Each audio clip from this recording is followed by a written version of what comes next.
Welcome to Meet Me in the Penthouse. I am Amy, along here with my sister Molly. We help high-achieving women increase their income, but most importantly, their impact. We are neighbors, sisters, and business partners. We have built 8-figure businesses together, traveled the world together, raised our children together, mentored thousands of men and women together, and it's all because we have a penthouse mindset. We aim for the top, and we show others how to empower themselves to peel back the layers and truly step into their greatness and calling. Welcome to Meet Me in the Penthouse. Welcome to Meet Me in the Penthouse, where we help high-achieving women increase their income, but most importantly, their impact. I am Amy Moster and my sister Molly Croker, and I'm going to let her do the introductions today because I am a little biased. I know she is too. So go ahead, Molly. I'm almost as biased as you because we have two of my favorite people that are under the age of 25 because they're 25. No, we love them and we adore them. One is my niece, Lauren Jane Moster Seidel. She is married, Lauren Seidel, and Claire Wolford, and they have been friends, I feel like, for a lifetime, but it's just a great friendship. And we've gotten to watch you grow up through everything. And I just think you would bring a lot of value to women, no matter what age they are, that are listening to this podcast, and men. We have some men. We have men that listen to us, but because men want to be in the penthouse for sure. So that is where we're going to start. Is Lauren and Claire, just tell us about how you met. Yes. So our friendship story really began when we were, freshmen in high school. Yeah. We've been friends for over almost a decade, right now? No, yeah. But it really started when we were involved in an organization called Young Life. And so we both joined when we were freshmen in high school, and through Young Life, we met every Tuesday night. And what was really cool about it was Claire went to a different high school than I did. And so this was like our moment where all of the high schools in our city came together to learn more about what it meant to have a relationship with the Lord, and also to just build connection and community. And so that's really where our friendship took off. Claire, what else would you add there? Well, to put it on a funny note, I think we met because I'm pretty sure I went to Young Life for the first time to meet a boy. Yeah. And through that, I always laugh and joke. I'm like, well, thank goodness for that boy, because I met my best friend through it and we've stayed so close ever since. And I feel like we joke a lot about being like a long distance relationship friendship. We've been kind of in different parts of the country for a while now, but have just maintained our friendship, and it's been so special. I think that's probably my favorite thing, is how you both met. And we are talking, I should back up and say, this is in Lincoln, Nebraska, and in different high schools. But I love how your friendship has endured through Claire going off to, well, both of you went out of state initially right away. And so, but I love that you're still connected, even though you aren't in the same state still. Social media, virtual, I mean, FaceTimes, that makes it a lot easier than how your mom and I grew up. But where do you see yourself? So you're both 25 and Claire is walking out, you're leaving a career and pursuing another career. What does that look like? Oh man, it's been crazy. So the last 4 years, just to give some background to everybody, I cheered for the Cowboys and I had the best time of my life. It was definitely a peak moment in my life this far, and just had so many great experiences there. And so it was really hard to make that decision to leave, especially in the midst of a show being filmed and all this excitement around DCC. And I really had to ask myself, okay, what are my intentions with staying? Am I staying for the right reasons? And felt like it was time for me to move on. And I think when you go from one mountaintop, you want to just jump to the next one. And so that's been a little bit, I wouldn't say of a struggle, but just trying to navigate through what am I going to do? And I feel like I do have a lot of passions, which is fun. So right now I teach dance to kids from the ages of 5 up to my age, all separate classes, of course. I teach little kids. I teach our junior DCC program. I coach girls who want to go pro. I do a bunch of privates and choreography, which is all super fun. And then I also teach Pilates, which has been so fun. I love to work out. I think that workout is like easily translated into dance. So that's been a fun little avenue for me. And then I think my biggest goal and dream right now, I have a podcast called Sweet as Honey as well. And it's been so fun and it's growing. And I am just wanting to like pour into that as much as I can. And same thing that you guys are doing. I want to make an impact in that and just be a voice to others and allow people to come on and share their stories. And so that's been my latest avenue and I've been loving it. That is I think, awesome. you know what I was going to say, you know what I love is that you didn't, I think, especially kids today where they think, oh my gosh, I don't want to do the 9 to 5 in an office. I know our daughter says that. And I'm like, well, okay, I don't want to be in a cubicle. So I love that you right away were like, okay, am I staying for the right reasons? I think that's really perceptive, especially at your age. Like, am I staying for the right reasons? And then knowing like, okay, I am going to take a leap and I'm not going to land on the next mountaintop. Like it might be some work, but I'm willing to invest in that work, not just physical, but like the work internally so I can grow me. And I'm excited to hear more about your podcast. So that's really fun too, because I remember you and Lauren filming when we were in Vegas. And of course I walked right in as you were filming and I'm like, whoops. Yes, and I'm pretty sure that whole podcast just got completely deleted off of my computer. It was like a Wi-Fi thing we had to get off so quick. And so when we hung up, we realized it didn't process and like didn't save. So we're like, okay, well, It wasn't just my fault. yeah, we're just gonna have to redo this whole thing. Have to redo it, yes. Yeah. And I love that Lauren started in the corporate America. I always say she's at the top of her game. Both of you girls have been so successful. That's why I think success attracts success, right? 10s hang with 10s, and you're both 10s. And so Lauren has, after we traveled to Europe together with both of you, Claire's mom, Tammy, and I, and myself and Lauren and Claire traveled to drop Lauren off when she studied in Oxford, and we had the best time ever. I still love that trip. But so Lauren, share a little bit with you and where you are career-wise at such a young age. Yeah. I think just to kind of go back to like our Claire and I's friendship, I think that something that's been really unique about our friendship through all these years is that we're both like innately dreamers. And that's been like the core part of our friendship all this time. And I can even remember back to conversations when we were 14, 15 years old, where we were talking about the impact we wanted to make on this world and how we were going to do it. And we had goals for ourselves, even at 14, that now, as we reflect back, we've achieved many of those goals, but of course, the goals never stop. We always have more. But for me, one of the kind of key things as I thought about what life looked like after college was that I wanted to make an impact, and I knew that it would be in the form of coaching per se. And so I had an opportunity to start my career at Gallup, which is an advice and analytics firm based out of DC, but we actually have a pretty large office here in Omaha where I live now. And I have the opportunity to truly, I like to say, to create thriving workplaces. And that's something that's really important to me as I think about my friends and my loved ones being in the workforce today, right? That's just the age we're at now. And I want them to love what they do and to come home and show up as better spouses, better parents when we become parents, better friends, better people in the community. And so that's what I get to do every day, is work with our clients to help their employees be engaged and thriving in what they do in their workplaces. So I've loved that avenue, and I think it's really just opened my eyes to this idea of being an intrapreneur. So I grew up around with obviously my mom, my aunt, and my parents, and so many entrepreneurs around me. And so as I thought about kind of what life would look like post-graduation, this idea of being an intrapreneur piqued my interest, and that's where I am today. Okay, explain that, Lauren, because I mean, I've always thought you were brilliant, and I'm going to just share a little bit that not only did you end up at Gallup, but you took part of a program which is really unique at the University of Nebraska Lincoln for Clifton Strengths Program to be a coach in college. Yep. Not where I was. I was definitely worried about the next fraternity party, but Doing you, beer slides is where your aunt was.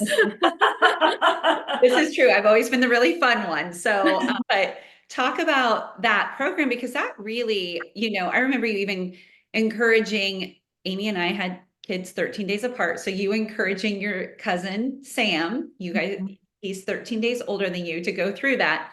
That definitely is not him at all, but it's been you. You're just so driven and a leader. And so I love that you chose that program and kind of explain how did that help you find being an entrepreneur and what is that really? Explain to our audience. Yeah, so I had the opportunity, and this was totally a God moment in my life, was I was actually transferring back from the University of Kansas to Nebraska, and my mom and I just had decided, let's just go check out the college of business at the University of Nebraska. And it was on a whim, but we walked in, and there in the hallway was my aunt and uncle who both work for Gallup, and they introduced me to the Clifton Strengths Institute, where I met a huge mentor of mine, Mark Pogue. And so as I was introduced, I learned a lot about this program called the Clifton Builders Program, where they select individuals based on their innate entrepreneurial talent. And so I went through an assessment and was selected to be a part of this program where they encouraged us to kind of think about three things: how to be an entrepreneur, how to be, like I said, that entrepreneur. So how do you build incredible teams within an organization? And then this idea of how do you build exceptional communities? And so through this program, I had the opportunity to lean into that natural talent. I pitched business ideas at pitch competitions. I learned and went through programs around how to lead high performing teams. And then I also did a lot of consulting work in the community. So through this program, it really was a catalyst for me when I made that natural transition into Gallup, where I get to really kind of run my own business per se. Of course, I work for this large organization, but I have, my portfolio of clients that I get to work with and be creative with and be innovative with, which are all things that are really important to me. So I get to think outside the box and be that strategic partner to a lot of the clients I support. Get your brains from your aunt. I mean, I'll just say right now. And Listening look to you from your speak, I'm mother. like, oh, she's just a little carbon copy of me. I love that you guys both talked, Claire and Lauren, about dreaming. And so, Claire, I'm going to bring it back to you because there's so many people you don't realize that don't dream, right? They feel like they're so stuck. They don't think beyond their city. They don't travel abroad. They don't go study out of state like you girls both have. So tell me about that mindset that you have, Claire, and that, like, the dreaming and what drives you to just use your imagination and faith and walk in faith. Yeah. I feel like it's been in me since I was little. I remember in my dreams have been, largely to do with dance, but I remember just like going to movies and watching performers on like a concert and just being so in awe and just sitting there thinking like, I want to do this, but like, I'm going to make it happen. And I think the older I got, the more I was like, just thinking, how am I going to do this? How am I going to do this?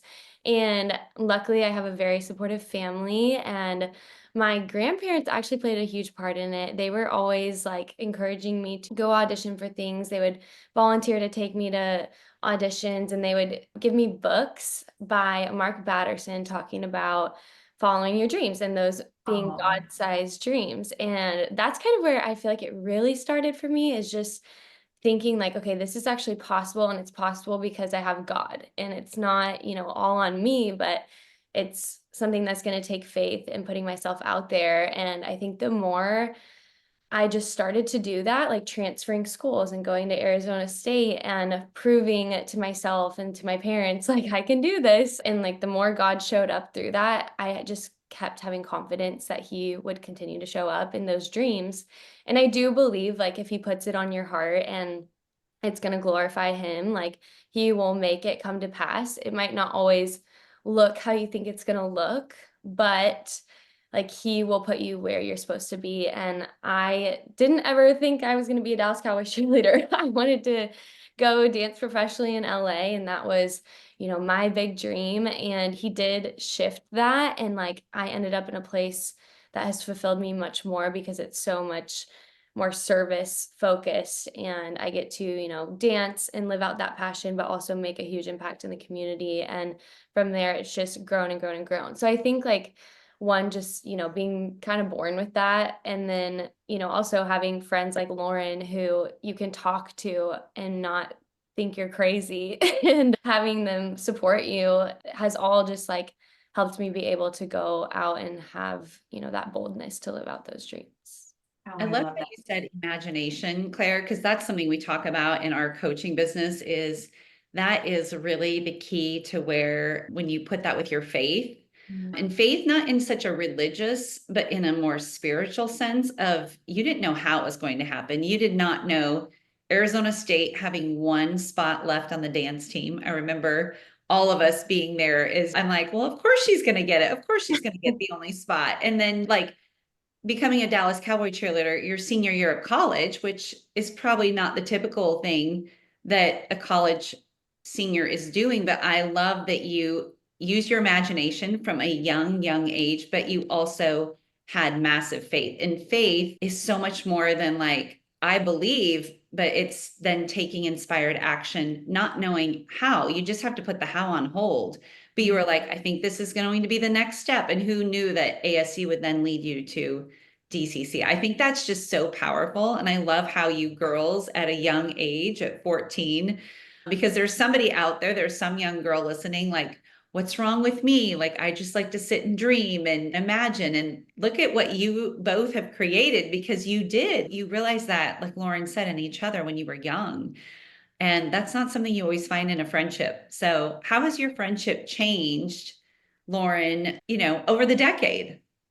Yeah, I think, well, I always like to bring this up because I think it's funny. Claire and I always used to say that we're like, I feel like there's something different about us, or like there's something like special, there's something different. And now looking back on that, of course, it's like the dreamer in us where and I heard Sadie Robertson mention this, so I think it's funny, the delusional confidence piece. I think that that's been huge for our friendship because over the last 10 plus years, we've had many moments, whether we're, it's a phone call or whether we're in person, it's like, I have this crazy idea. And then the other person's like, do it. Like, of course you have to do it. And I think that's just been like what's fueled our long distance friendship all this time is like, yes, we may not be together every single day, but the support, the fact that our relationship is really grounded in our relationship with Christ, I think has just made us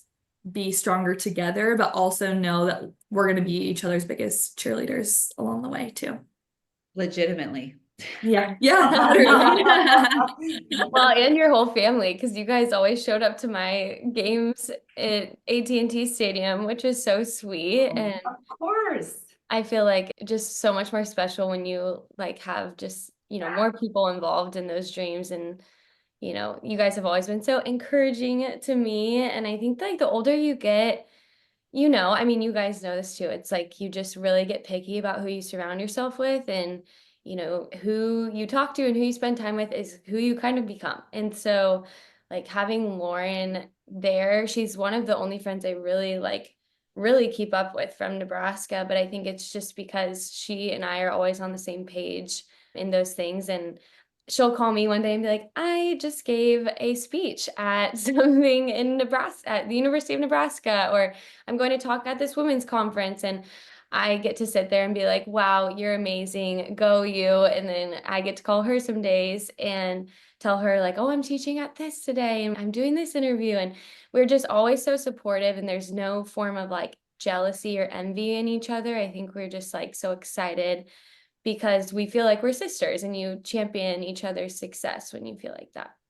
I love that. It has always been collaboration and support over competition for you girls. And that's really a unique trait because so often you see women, especially, right? And young women competing with one another. And I keep calling you girls because you'll always be girls to me. Young ladies, like you said, you always knew there was a little something different. You weren't the lives of the party. You weren't doing, not that there's anything wrong with doing beer slides, Molly, but you weren't doing that. You were working hard on your goals. Claire was dancing until midnight. Lauren was working 4 jobs in college because she knew she had this big vision of doing something great. And so you both were doing something to build yourself up. And again, like you said, just always putting the Lord first and giving all the glory to God. And that's what I love. If you were to offer advice to a young woman, or maybe even let's say your 12-year-old self, knowing what you know now and being where you are now, Laura, do you have a piece of advice that you would offer your 12-year-old self, or anybody that's, kind of in that in between, like what group they're going to be with, or, they're a dreamer, they feel different than the other girls that are doing, what the popular kids are doing, or whatever, what the jazz hand in the front sort of kids are doing. Well, I'm sorry, you are jazz hand, Claire. The jazz hands. Nothing Good against stuff in jazz the hands. 80s. Are there jazz hands in dance anymore? Oh yeah, I mean, not for me because I have pom-poms, but we go like this with her. Okay, here we go. It's a different jazz hand that Amy just needs to learn, and then she'll be with us. But yeah, if I think about my 12-year-old self, what I would have said is probably dream bigger. I was dreaming big. I mean, like Claire said, like watching movies and just believing so wholeheartedly that was going to be me, that I was going to do that. And I'm grateful now that I've married someone who is as amazing as Carter is, to allow me to dream big and to dream with me too. But I think that's, if I could go back to myself, I think I would have said dream bigger, because the things that I've had the opportunity to accomplish at 25, I didn't even see past this point. So I'm excited to continue dreaming and to see what the next 50 to 75 years of my life looks like as I continue to evolve and grow into the person that I know I can be. Awesome. How about you, Claire? Any advice for your 12-year-old self? Yes, I think I would tell myself to not worry about being a people pleaser and fitting in and conforming, especially coming from, a smaller city in Lincoln. There wasn't very many people that just went out and did crazy things with their lives. And I think if I could have just told my younger self, like, you are going to be able to do this, you just have to, believe and trust that those nudges God has placed on your heart are for a reason. And don't worry about what anybody else thinks. The loudest voice in the room is God's, and just hold on to that. I think that would have helped me a little bit along the way. That is incredible wisdom from both of you, truly. And I know you're both dreamers and you both love imagination. So you're 25, you're halfway there. What do you expect? I don't use the word hope because you're just going to expect it. What do you expect your next 5 years and as you roll into 30 are going to look like? What do you want them to be? And who do you want to be, more importantly? Oh, it's such a big question. I still feel like I have big dreams. I am open-handed with where God takes them, but for myself, I would say one, I would, hopefully love to like start a family and, settle down and be married. I think if that leads to that road, I'll be super happy. And alongside of that, with dance and all of those things, I hope to and expect to develop a program for girls who can train professionally for their college teams, but where we focus on the person as a whole, mentally, physically, spiritually, finding that identity before they go out into the professional or even collegiate world. And I want to just train girls and help them to like know who they are at the root before they go and tackle these dreams, because I think that's super important as well. And obviously, like the podcasts and everything that I do, I would love to just see grow and take off. And another one is I just still have the dream to perform, and I don't know what that looks like right now. Some days I'm like, I want to be on Dancing with the Stars or on Oh, that'd be Broadway. great. I will totally come. I know. Action. I'll be I know. there. I'll be God's there. like, oh my goodness, so many dreams. Let's just talk. But I don't know. I still feel like that's a spark in my heart that hasn't been totally fulfilled. And so we'll see where he takes that. But yeah, got lots of dreams up in there. I love it. How about you? Yeah, I think for me, one of the dreams that's been placed on my heart is just this idea, and I feel like I keep hearing it, of like global perspective. And so something that I have over the next 5 years as a dream is to gain more global perspective, whether that's through maybe spending some time overseas somewhere, whether that's, opportunities taking me across the world more often. I don't really know, again, the how, but I expect that I'm going to be in positions where I do get more global perspective because that's something important to me. But of course, I want to start a family. I'm itching. Margie. Margie, that's her name, or a cookie. Cookie. Although I don't cook. Yeah. We have to have her make cookies first, Yeah. and we'll decide. Yeah, but I think that's something else. I absolutely love being in Omaha, and I think this will be a home base for us, but I know that there's a lot more that I want to do outside of Omaha, and so I'm eager just to see where God takes me from that path. And then another dream on my heart is also just around investing in real estate. I think that's something obviously I learned from my mother, but I think just as I think about, those dreams, I want to have places where I can gather with friends and family all over the country. I want places that I can create memories with others at, and also to serve others through investment in real estate. So I think those are probably a couple of the key areas that are really big on my heart right now. Those are huge. And I love that you've even had a little taste of, the possibility of moving across the sea. And I'm like, sign me up. I know your mom's like, she'll take care of your dog and I will. Well, no, I'm moving there. I'm moving.